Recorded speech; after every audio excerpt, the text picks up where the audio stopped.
ఈ రాత్రి ఆలకించండి.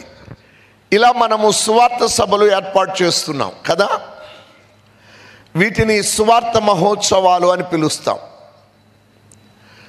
ఇంతకీ వీటిని సువార్త సభలు అని ఎందుకు అన్నారు? ఇంగ్లీష్లో వీటిని గుడ్ న్యూస్ ఫెస్టివల్స్ అంటారు. Good news. What is the good news? శుభవార్త ఏమిటి?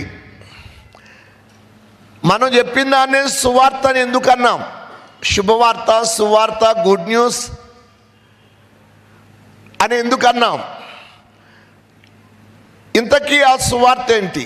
మనం ఇలా ఏర్పాటు చేసేదాన్ని సువార్త అని ఎందుకు అన్నారంటే, ఇప్పటికీ ప్రపంచంలో నుండి ఒక దుర్వార్త నడుస్తూ ఉంది. ఇప్పటికీ ప్రపంచమంతా ఒక దుర్వార్త, బ్యాడ్ న్యూస్. ఆ దుర్వార్త ఏంటయ్యా అంటే, అందరూ చెప్పేది అదే. అంటే అందరూ అంటే క్రైస్తవులు చెప్తున్నారు, మన భారతదేశంలో ఉన్న మన సహోదరులు, హైందవ సహోదరులు చెప్తున్నారు, మహమ్మదీయులు చెప్తున్నారు, ఏ మతస్థులైనా ఒక బ్యాడ్ న్యూస్ చెప్తున్నారు. ఆ బ్యాడ్ న్యూస్ ఏంటంటే, బాబు నరకం ఉంది, జాగ్రత్త,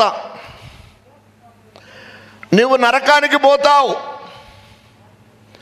నరకముంది, నరకముంది, నీ పనులకు నరకముంది, జాగ్రత్త. అందరూ బ్యాడ్ న్యూస్ చెప్తున్నారు. ఏంటంటే నువ్వు నరకానికి పోతావు, అక్కడ అగ్ని ఆరదు, పురుగు చావదు అన్న బ్యాడ్ న్యూస్ చెప్తున్నారు. అందుకని మనం చెప్పే గుడ్ న్యూస్ ఏంటో చెప్పనా? ఆ నరకము నుంచి తప్పించే ఓ మార్గము దొరికింది. That is the good news.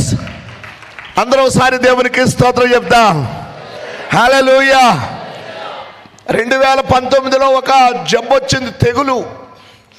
మనుషులు పిట్టలు రాలిపోయినట్టు రాలిపోయారు. కోవిడ్-19. 2019లో కోవిడ్-19 వచ్చింది. అంటే 19లో వచ్చింది కనుక 19 అన్నారు. జబ్బు పేరు కోవిడ్. కోవిడ్కి గాలి ద్వారానే స్ప్రెడ్ అయ్యి, ఆ వైరస్ స్ప్రెడ్ అయ్యి చచ్చిపోయారు. మన ఇళ్లలో కూడా చాలామంది చనిపోయారు. మన చుట్టాలు చనిపోయారు, మన కుటుంబీకులు చనిపోయారు. అయితే వారి ద్వారా వారి వస్తువులు పట్టుకున్నా, వారి శ్వాస పీల్చుకున్నా చనిపోతున్నారని దూరంగా పెట్టేశాం. మన వాళ్ళు చచ్చిపోయిన సమాధికి కూడా పోవడానికి ఛాన్స్లే. అయితే ఆ కోవిడ్కి మందు తయారయ్యింది అని చెప్పడం గుడ్ న్యూస్. అలాగే నరకానికి పోతావు, నరకానికి పోతావు అని అందరూ చెప్తున్నారు. ఆ నరకం నుంచి తప్పించుకునే మార్గం దొరికింది అన్నది గుడ్ న్యూస్. ఆ మార్గం ప్రభు అయిన యేసయ్య. అందరూ ఒకసారి గట్టిగా దేవుని స్తోత్రం చెప్దామా? Hallelujah, hallelujah. That's why this is the good news festival. బాబు నరకానికి పోతావని బాధపడొద్దు. నరకము నుంచి ఎస్కేప్ అవ్వడానికి ఓ అద్భుతమైన మార్గం, మందు దొరికింది.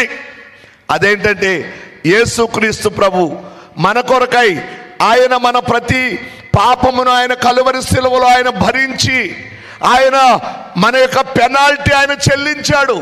ఇక నరకానికి భయపడాల్సిన అవసరం లేదు. కనుక that is the good news. దేవునికి మహిమ కలుగును గాక. హల్లెలూయా.